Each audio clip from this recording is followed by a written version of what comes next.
Hi guys, I hope you all are doing good. Welcome back. And in this video, we're going to talk about web leads and lead form leads.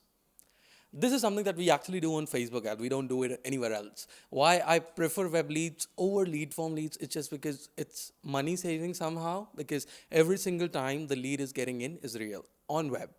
So what is web lead and what is lead form lead? I'll explain to you. Let's start off with lead forms first. Lead forms is something that has been introduced by Facebook.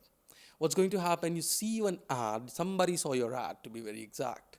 They clicked on that ad, one pop up, one instant form pops in front of your screen, and all you have to do is to enter your information. Most of the time, the information is already entered because they have already submitted that exact information on Facebook.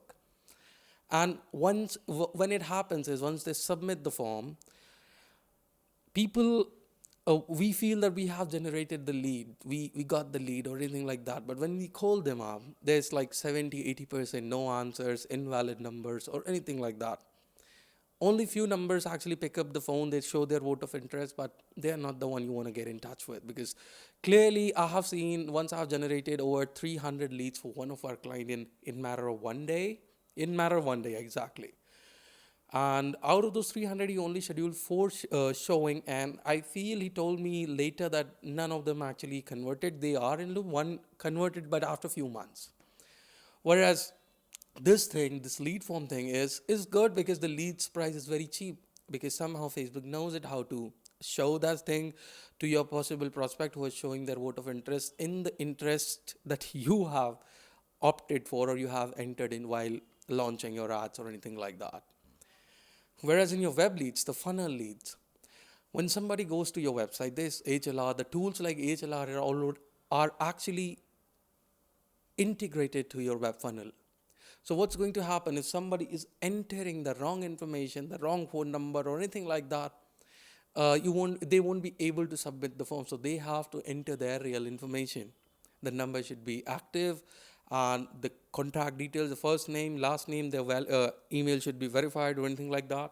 So you get the real time data.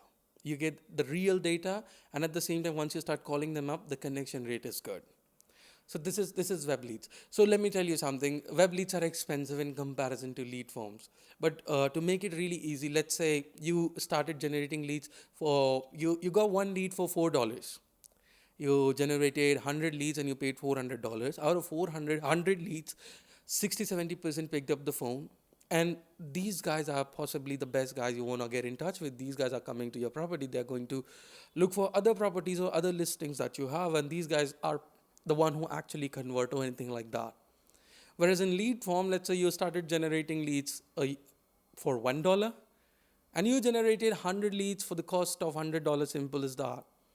You dialed the number, 80%, 90% of these numbers are actually invalid, not answering, no answer. You call them twice or thrice, nobody's answering the phone.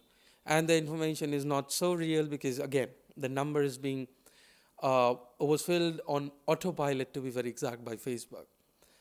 So that's why I avoid lead forms now. That's why I always focus on, web leads. They're expensive, but the quality is good. I focus on quality, not on quantity. And this is something when any real estate agent or any realtor gets into a paid advertisement, they feel that they have started generating some good leads, they've started generating good inquiries or anything like that. But again, in the end, nothing happens. You get the leads. If you have a good luck, clearly you're going to get conversion. I'm not saying that you're not going to get the conversion, but it's time-taking process. So you have to understand this thing. This is very simple. So always focus on web leads if it's possible, because that's where the real data lies. And that's what I always suggest to my clients. Thank you so much for watching the video. We'll talk about the other topics in the next one.